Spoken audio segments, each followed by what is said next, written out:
Empuraan re എഡിറ്റിംഗിൽ തീരുമാനമായില്ല. നിർമ്മാതാക്കൾ sensor ബോർഡിന് അപേക്ഷ നൽകിയില്ല.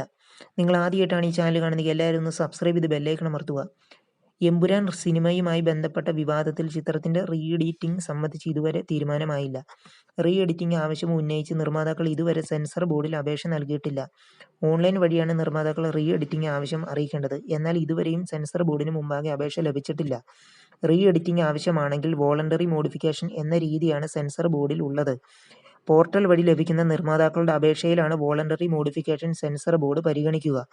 അപേക്ഷ ലഭിക്കുന്ന പക്ഷം സെൻസർ ബോർഡ് ചിത്രം വീണ്ടും കണ്ട ശേഷമാവും ചിത്രത്തിന്റെ പുതിയ പതിപ്പ് തിയേറ്ററുകളിൽ പ്രദർശിപ്പിക്കുക. മാർച്ച് 27-നാണ് പൃഥ്വിരാജിന്റെ സംവിധാനത്തിൽ മോഹൻലാൽ നായകനായി എത്തിയ എമ്പുരാൻ റിലീസിനെത്തുന്നത്. ഇതിന് പിന്നാലെയാണ് വിവാദങ്ങൾക്ക് തീപിടിക്കുന്നത്. വ്യാപക പ്രതിഷേധത്തിന് പിന്നാലെ എമ്പുരാനിൽ സ്വന്തം നിലയിൽ മാറ്റം വരുത്താൻ സെൻസർ ബോർഡിനെ നിർമ്മാതാക്കൾ സമീപിച്ചെന്ന വാർത്തകൾ വന്നിരുന്നു. കലാപ ദൃശ്യങ്ങളും സ്ത്രീകൾക്കെതിരായ അതിക്രമങ്ങളും അടക്കം 17 ഭാഗങ്ങളിൽ മാറ്റം വരുത്തുകയും ചില പരാമർശങ്ങൾ മ്യൂട്ട് ചെയ്യുകയും ചെയ്യണമെന്നും ഒപ്പം വില്ലന്റെ പേരും മാറ്റി തിങ്കളാഴ്ചയോടെയാണ് വോളണ്ടറി മോഡിഫിക്കേഷൻ പൂർത്തിയാവുമെന്നായിരുന്നു വാർത്ത. സിനിമയ്ക്കെതിരെ സംഘപരിവാർ കേന്ദ്രങ്ങളിൽ നിന്ന് വ്യാപകമായ വിമർശനമാണ് ഉയർന്നിരുന്നത്. സിനിമ സെൻസർ ചെയ്തപ്പോൾ ഉള്ളടക്കം ശ്രദ്ധിക്കുന്നതിൽ RSS നോമിനികളായവർക്ക് വീഴ്ച പറ്റിയെന്നായിരുന്നു പലരുടെയും ആരോപണം.